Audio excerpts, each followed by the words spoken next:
के बाद देरागी हाँ ए हाथ पर युक्त काटे हाँ सुबह सुदर्शन से पुरुष के भक्ति करी जना हाँ सतलोक में जाके सत्पुरुष जाके थे हाँ कि है साहेब है सत्पुरुष और माता पिता मनते मृत्यु लोक में कौन माया के चक्र से भटकत थे हाँ और आत्मा छुड़ा के देव के सतलोक ले आते ले आगे तब कबीर साहेब वचन देते हाँ थे कि जरूर मैं तो माता पिता ला सतलोक ले आऊं हाँ तब से अपन माता पिता मन हजरा के कहानी जंथत रहे कहानी तक मनुष्य योनि में एक गरीब ब्राह्मण घर जन्म ले हाँ ओकर माता के नाम महेश्वरी ओकर पिता के नाम कुलपति पड़े हाँ जी तब से ओ ब्राह्मण होता रही हाँ जब दिन भीख मांगे जाते थे दिन अपन पेट लभती और जब दिन नहीं जाते थे दिन भूखे ना महसूस होती खेला है सोचती खाई नहीं घर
हाँ जरूर सूर्य भगवान हमने पुकारला सुनले ही हाँ जी तब हर सरी हनरागी स्नान करे जाती ना तो जलधरती में खड़े खड़े ते सूर्य भगवान पति मुंह करके प्रार्थना करते हाँ कबीर साहेब ना अकर पर गए ना तो अकर अखड़ा में आके प्रकट हो गए हाँ जी वाला देखी ना तो महेश्वरी के कोई कुर्सी के ठिकाना नहीं रहे सारा कर रहे हैं नंदन वाला काम में भले बैठे हाँ ले जाए भितरी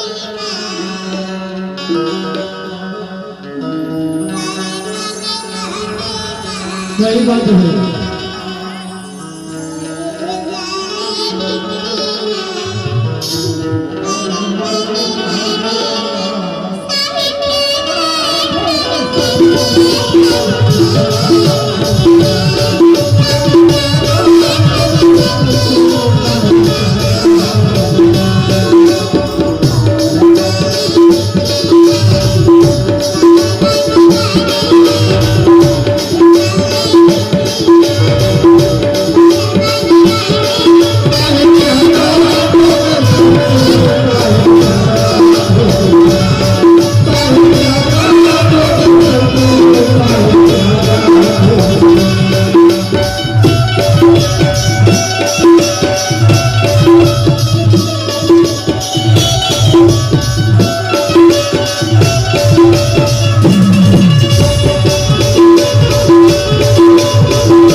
मीना साहब के जो पंडवानी परिस्थिति अपन सत्संग के माध्यम से आनंद ले वो वीडियो कहाँ से देखा था कमेंट बॉक्स में जरूर बताओ। फिर एक नेक्स्ट वीडियो में फिर से आप मुलाकात करो। तब तक के लिए जय जोहार जय चंद्र।